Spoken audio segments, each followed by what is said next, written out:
मित्रांनो, मागच्या चॅप्टरला आपण म्हणजे वीज निर्मिती कुठे होते, कशामुळे होते, कसे होते हे बघितलं. त्याच्यानंतर ती वीज तयार झालेली आहेत, पण ते एका ठिकाणी दुसऱ्या ठिकाणी म्हणजे ट्रान्समिशन करण्याकरता आपल्याला काय काय करावं होतं. आपण ट्रान्सफॉर्मरच्या सहाय्यानं ती वीज निर्मिती घेऊन ती डिस्ट्रीब्यूट कशी केली जाते तर ते आपण आता बघूया.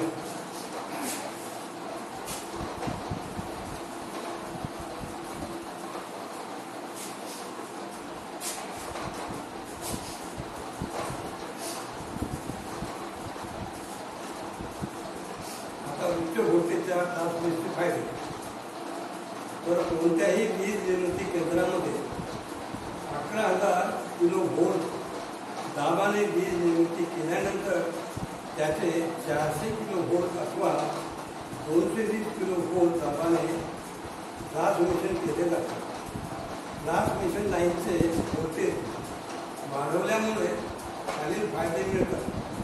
नंबर 1 आहे कंडक्टरच्या मटेरियलची बचत.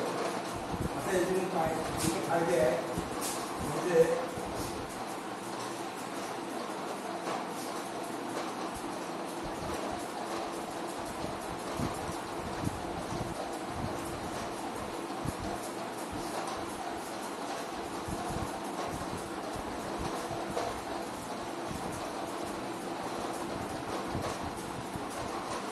म्हणजे वीज निर्मिती केलेल्या केंद्रापासून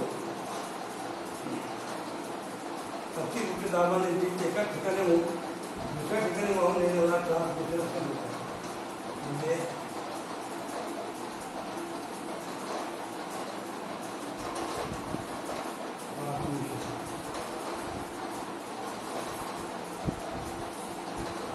म्हणजे वीज निर्मिती केल्यावर ती एका ठिकाणी दुसऱ्या ठिकाणी नेण्याकरता आपण जे काही करतो किंवा ज्या गोष्टी वापरतो त्याला आपण ट्रान्समिशन असं म्हणतो. आता ट्रान्समिशन असं म्हणतात ज्या माध्यमाने ट्रान्समिशन केलेले असते त्या ट्रान्समिशन लाईन असं म्हणतात. ट्रान्समिशन लाईन हे ओव्हरहेड लाईन अथवा अंडरग्राऊंड केबल पद्धतीने केली जाते. आता वीज निर्मिती केलेली आहे, परंतु एका ठिकाणाहून दुसऱ्या ठिकाणी नेण्याकरता आपण जी लाईन टाकतो तिला ओव्हरहेड लाईन किंवा अंडरग्राऊंड लाईन असेही म्हणतो. त्याचप्रमाणे उच्च व्होल्टेज ट्रान्समिशन आहे. कोणत्याही वीज निर्मिती केंद्रामध्ये आपण आता कंडक्टरच्या मटेरियलची बचत. याच्यामध्ये काय आहे की कंडक्टरच्या मटेरियलची बचत.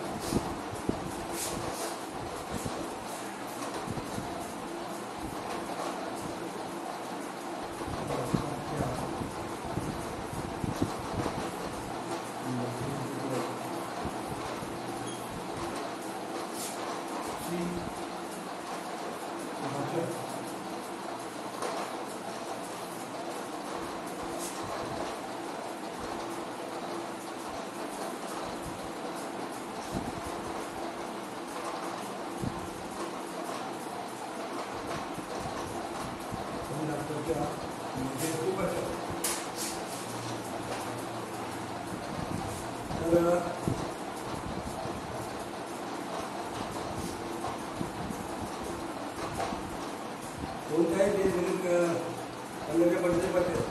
ते फक्त ट्रान्सफरच्या सहाय्याने जितकी पॉवरसाठी व्होल्टेज वाढवल्यास ट्रान्समिशन लाईनचा करंट कमी होतो.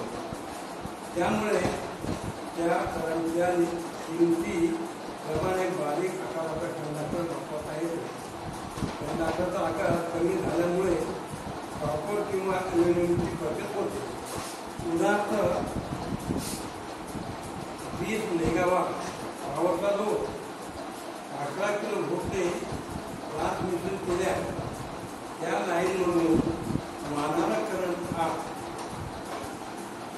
I बरोबर 20 × 10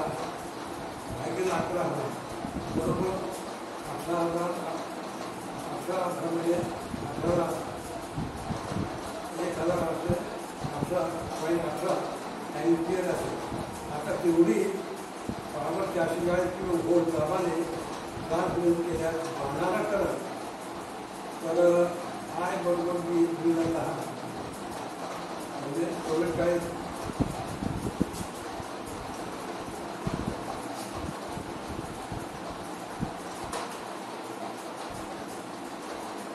बरोबर 45 एम्पियर असेल म्हणजे जवळपास 40 पटीने करंट कमी पाहिजे. त्यामुळे पहिल्यापेक्षा साहजिकच बारीक तार सुरक्षित असतो. नंतर 2 इतर मटेरियलची बचत. आता आपण कंडक्टरची बचत पाहिजे. त्याच्यानंतर आता इतर मटेरियल बचत म्हणजे ओव्हरहेड लाईनच्या सहाय्याने ट्रान्समिशन केले असेल तर त्या ठिकाणी लाईन कंडक्टरचा आकार कमी झाल्यामुळे व कंडक्टरचे वजन कमी झाल्यामुळे लाईन पोस्ट जवळजवळ वरण्यापेक्षा थोडेसे दूर बघता येईल. त्यामुळे लागणारा एकूण पोलची संख्या कमी होते. पोस्ट कमी झाल्यामुळे त्यावेळी इन्सुलेटर्सची संख्या, क्रॉस आर्मची संख्या असे इत्यादी मटेरियलची संख्या कमी होते आणि त्या भागाच्या उभारणीचा खर्च कमी होऊन एकंदरीत ट्रान्समिशन खर्च कमी होतो. आता म्हणजे आपल्याला जर एका ठिकाणी दुसऱ्या ठिकाणी जर अशा प्रकारे जर वीज द्यायची असेल तर त्या ठिकाणी लाईनचा खर्च आपण कमी कसा येतो म्हणजे आपण जे फोर्स असतो जवळपास 200 ते 250 म्हणजे फूट म्हणा आपण टाकू शकतो आणि त्यावर जे V/R इन्सुलेटर्स टाकल्यामुळे हे जे मटेरियल जे असतं हे देखील आपल्याला कमी प्रमाणात होतं. म्हणजे यापासून आपल्याला वीज परवडते. याकरता म्हणजे ट्रान्समिशन करण्याकरता आपल्याला वीज परवडते. म्हणून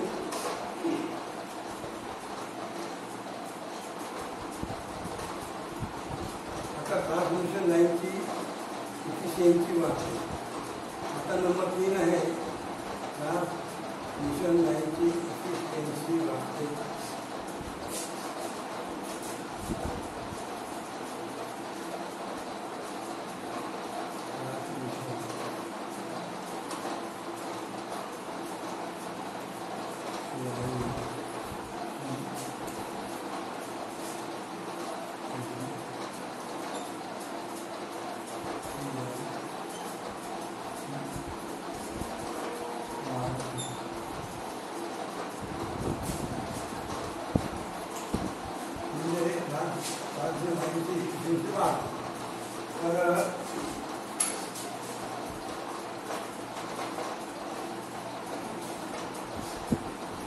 ट्रान्समिशन लाईन करंट कमी झाल्यामुळे लाईनमध्ये होणारे काय पॉवर लॉसेस कमी होतात.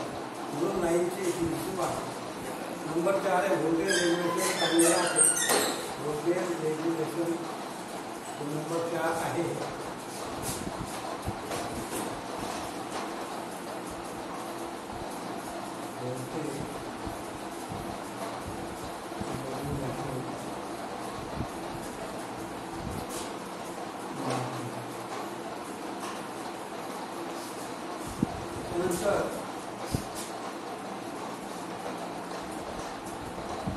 अधिक व्होल्टेजने पॉवर ट्रान्सफर केल्या लाईन करंट कमी होतो. त्यामुळे लाईनमध्ये काय मिळणार ह्या व्होल्टेज ड्रॉप कमी होतो. म्हणून टर्मिनलवर मिळणाऱ्या व्होल्टेजमध्ये फारसा फरक पडत नाही. त्यामुळे व्होल्टेज रेग्युलेशन चांगले राहते.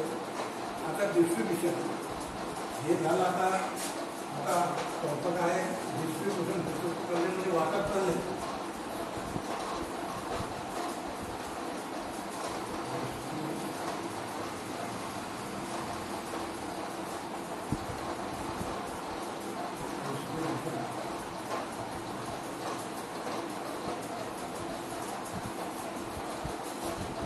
डिस्ट्रीब्युशनमध्ये वाटत.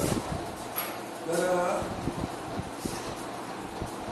वीजनिर्मिती केंद्रामध्ये निर्माण केलेली इलेक्ट्रिक पॉवर ट्रान्समिशन लाईनच्या साहाय्याने निश्चित लोडच्या मध्य भागापर्यंत जाणारे जाते आणि आणले जाते. तिथून स्टेप जाऊन ट्रान्सफॉर्मरच्या साहाय्याने 440 किलो व्होल्ट तसेच 230 किलो व्होल्ट आणि 220 किलो व्होल्टचे 132 किलो व्होल्ट आणि 66 kilo volt 31 kilo volt 11 kilo volt आणि शेवटी 230 440 व्होल्ट असणे टप्प्याटप्प्याने स्टेप डाऊन